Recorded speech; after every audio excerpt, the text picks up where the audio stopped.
et bienvenue dans un nouveau vlog. Alors aujourd'hui je vous retrouve vraiment à l'improviste puisque j'avais pas du tout prévu de filmer quoi que ce soit et surtout pas en vlog. Mais hier soir j'ai commencé Lost in the Neverwoods de Hayden Thomas. Enfin j'ai lu seulement le premier chapitre et à la fin du premier chapitre je me suis dit waouh, il faut absolument que je vlog cette lecture puisque ça a l'air trop bien et j'ai envie de documenter un petit peu ma lecture. J'ai pas forcément envie de mettre juste des stories Instagram au fur et à mesure que je lis pour donner mes réactions. J'ai vraiment envie que ce soit sous forme de vlog comme je l'avais fait pour True Devious finalement parce que j'avais senti que ça allait être une trop bonne lecture et donc du coup j'en avais fait un vlog au mois de décembre et je suis très contente d'avoir ce vlog, donc j'espère que ça fera un peu pareil pour Lost in the Neverwoods. On va suivre Wendy qui a perdu ses deux frères et qui n'a aucun souvenir d'être allée dans les bois là où elle les a perdus. Et donc il va y avoir de nouvelles disparitions et donc de ce que j'ai compris Wendy va se retrouver au cœur du problème de ces disparitions, tout ça. Et donc voilà, ça a l'air trop cool. Très honnêtement je sais pas du tout combien de temps ce vlog va durer, tout ça va dépendre de mon rythme de lecture. Étant donné qu'il faut aussi que je travaille un petit peu pour le bac, là ça se rapproche très vite et ça fait peur mais tout va très bien se passer. J'espère que je le finirai la semaine prochaine, milieu de semaine prochaine. Là j'ai tout le week-end pour le lire, ce week-end je me prends vraiment du temps pour moi tranquillement et je pense que voilà, j'aurai le temps de le lire assez rapidement. Surtout s'il est cool, à mon avis ça va aller très vite.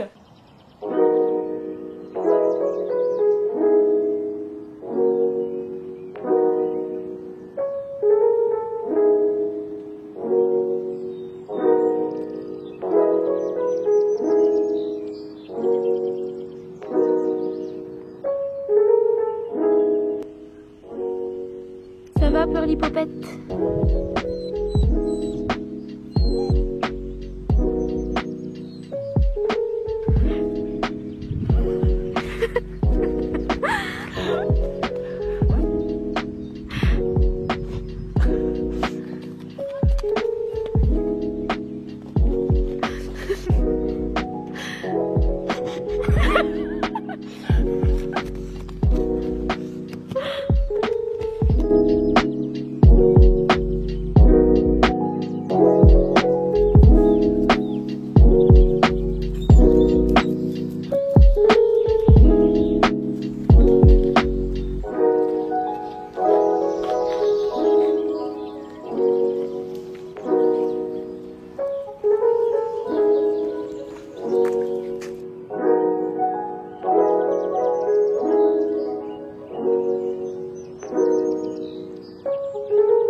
Certaines pièces de cette collection sont très impressionnantes. Moi, je suis comme vous, professeur George, j'ai une passion pour les antiquités. Coucou, alors ça y est, j'ai offert le premier petit update sur Lost in the Neverwoods puisque j'ai pas mal avancé cet après-midi.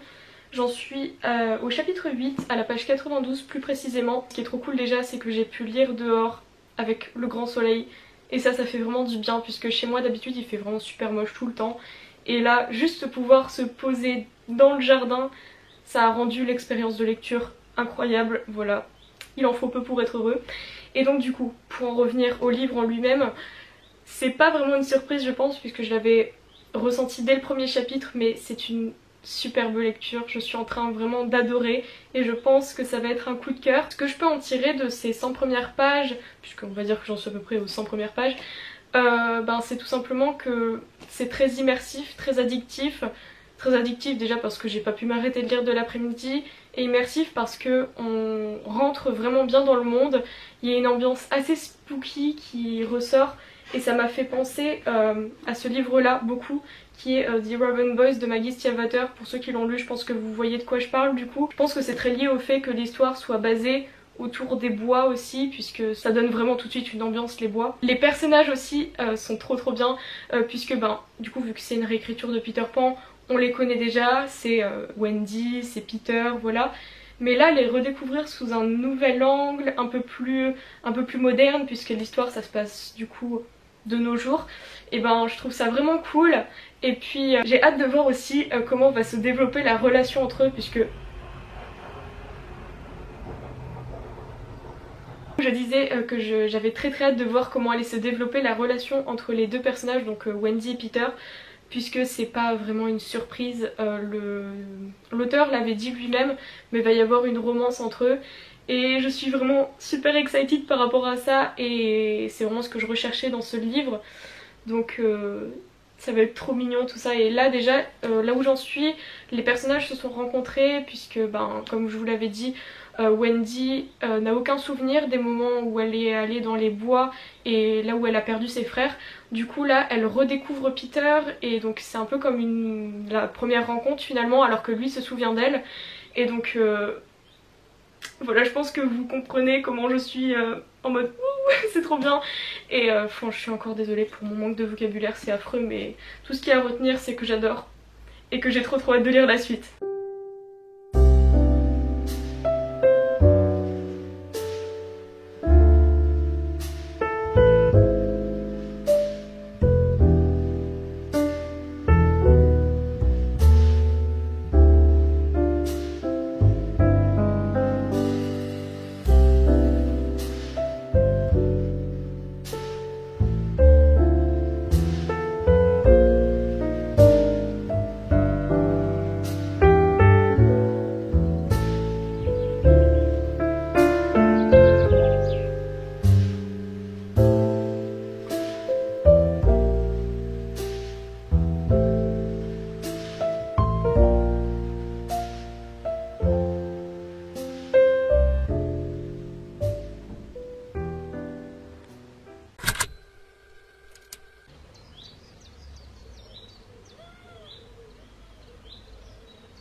Je suis rendue à la page 170 et c'est trop cool. Très honnêtement, j'ai pas beaucoup avancé depuis hier soir puisque je me suis arrêtée à la page 120.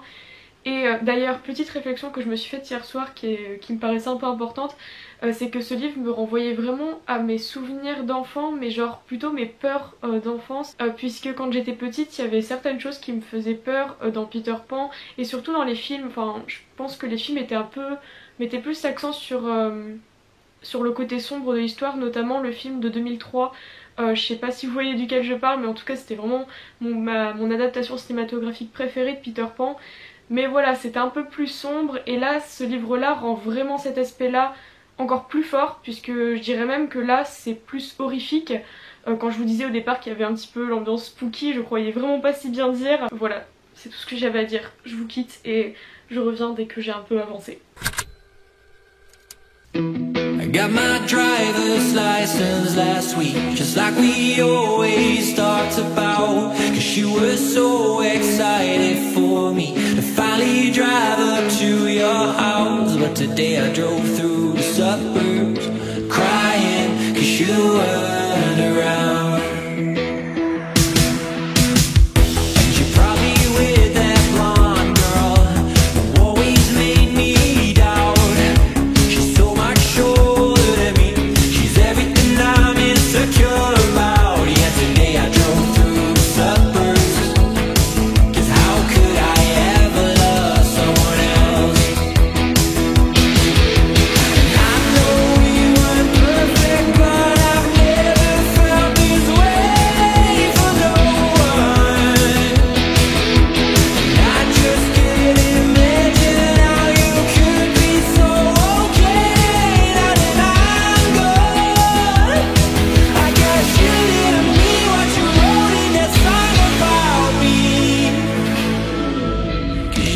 Forever now I drive along past your street.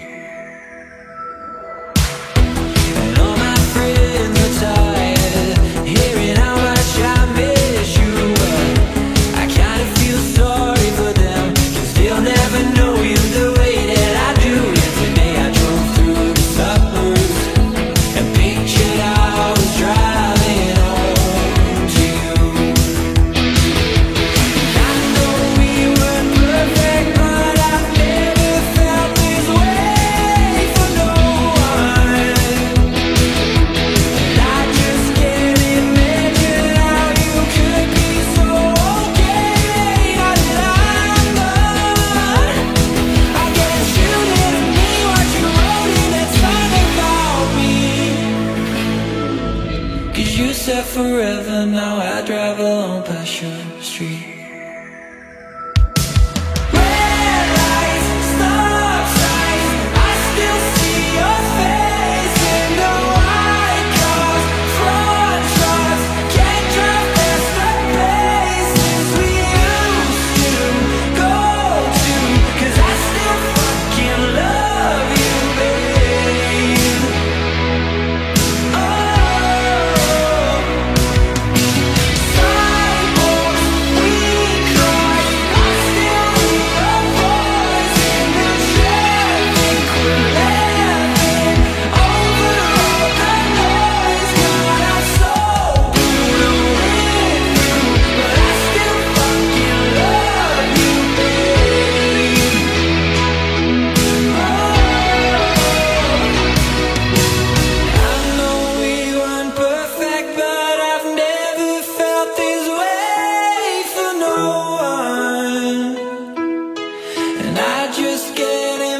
drive along past your street.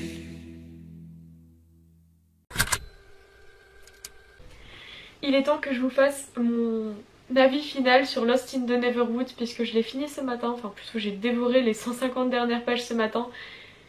Et c'est juste waouh. Je vous avais déjà parlé du fait que je trouvais que cette histoire était assez spooky et qu'elle se dirigeait même vers l'horreur. Mais je vous avais pas parlé du fait aussi que je la trouvais extrêmement mystérieuse. Et ça du début à la fin puisque en fait ce livre se base vraiment sur une interrogation, sur une question principale.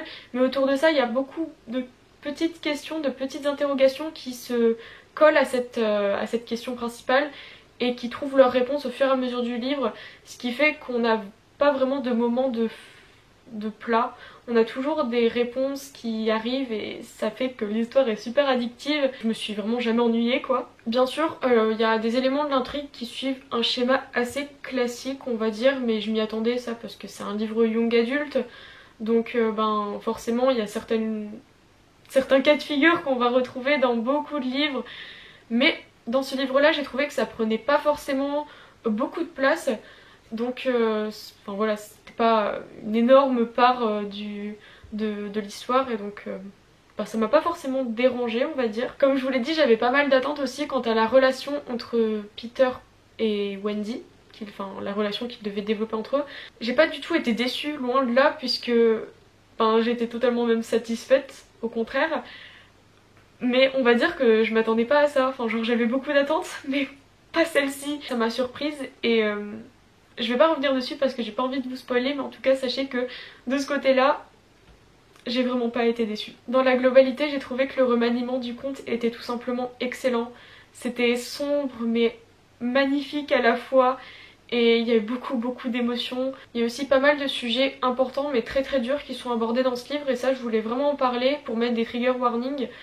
Puisque on peut retrouver le sujet de la dépression, du traumatisme suite à la perte de proches et donc de la situation tendue et compliquée dans la famille par rapport à ça. On peut aussi retrouver tout simplement l'anxiété et la culpabilité, tout ça. Et franchement j'étais préparée moi parce que je le savais, j'avais lu quelques reviews avant de me plonger dans ce livre.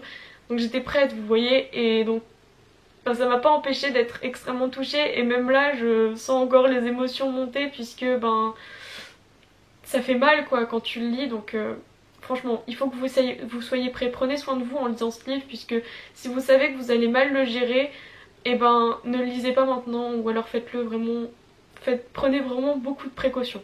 Pour parler un petit peu de la fin, j'ai vraiment pas grand chose à dire puisque c'est la fin. Mais elle m'a littéralement déchirée en petits morceaux, je m'attendais pas à ça.